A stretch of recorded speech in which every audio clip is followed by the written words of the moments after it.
Norway, nestled up high in the Arctic Circle, is widely considered by many as the best economy in the world. Despite a size of less than $1 trillion, its staggering 100,000 plus GDP per capita is the highest in the world, only behind micronations like Monaco and Luxembourg.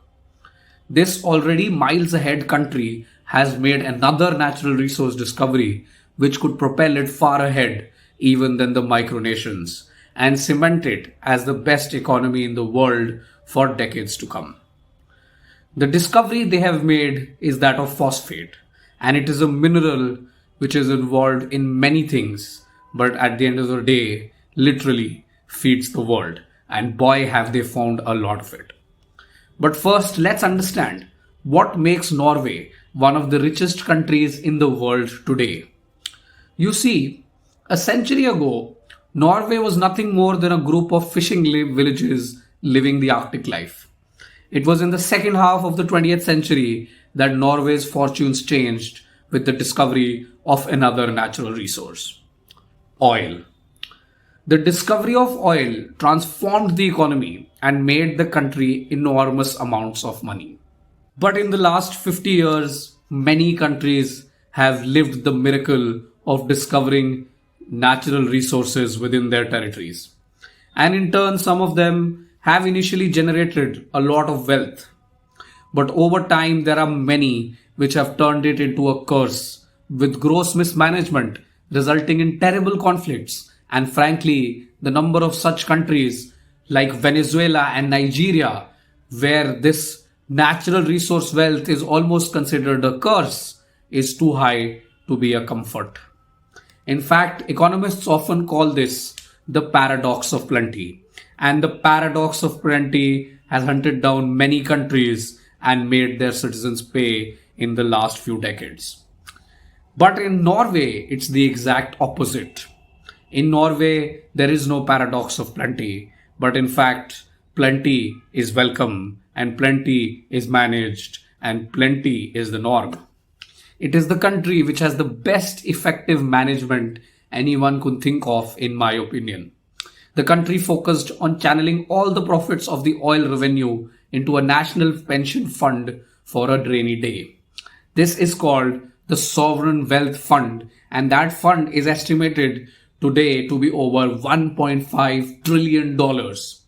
Trickle that down to Norway's small 5.5 million population, and it's like the government has invested 330,000 US dollars in each citizen's name.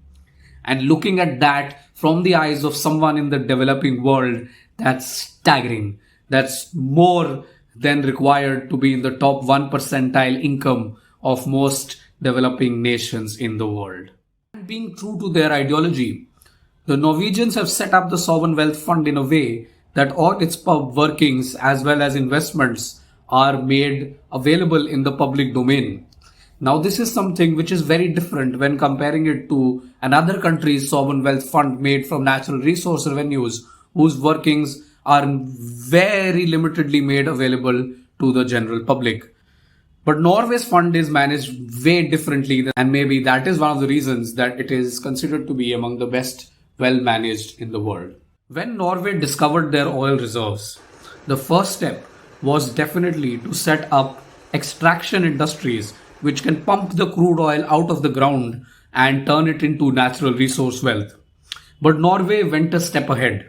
They did not just end up setting extraction industries, but they set up best-in-class processing plants which turned crude oil into the end products such as petrol, diesel, and gasoline, which the world so relies on. In fact, their industries are so efficient that often oil extracted from other sources across the world, and in the recent past even sources within Russia, is shipped to Norway for processing because they just do it better than most.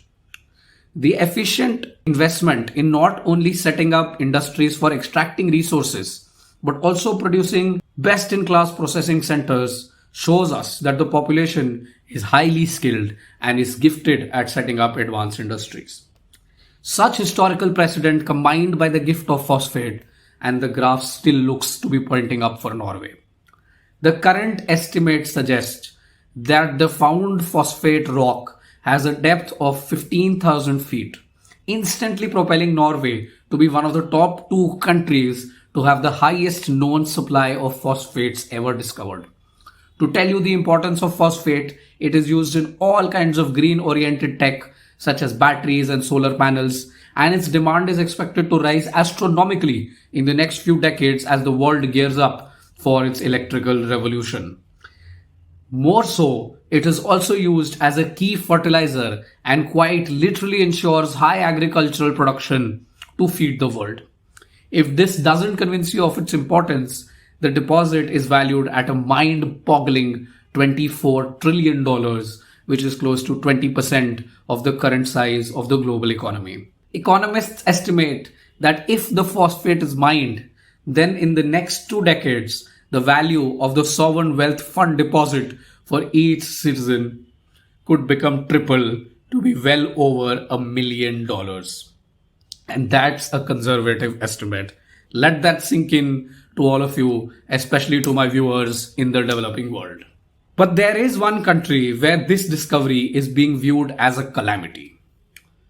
The current world supply of phosphate is largely from a small North African country called Morocco. And the country is so dependent on it that phosphate extraction and linked industries make up more than 25% of their current exports as well as their entire GDP. If the supply of the mineral doubles and prices fall, or even worse, if Norway ends up taking a vast share of their customers, the Moroccan economy would be in free fall, and the country doesn't have any replacement industries that can bridge the gap. Life won't just be affected in Norway, but in Morocco too. Of course, there are a couple of challenges that Norway still has to face. The first one is technology. The phosphate rock is a lot deeper than currently mined methods support. So extracting the entire rock would be quite unfeasible at the moment. With today's tech, extraction can still begin, and it would be years before they reach the raw parts, but still, it's an issue. The second one, and the even more important one, is that of environmental concerns. The EU is pretty strict on environmental regulation, and even though Norway isn't a part of the EU, they will have something to say about the harsh impacts of phosphate extraction in their own backyard. In fact, the practice of phosphate mining is considered to be among the most polluting industrial activities in the world, and it's because of largely these reasons that currently it is only limited to countries like China and Kazakhstan, where environmental laws are lax.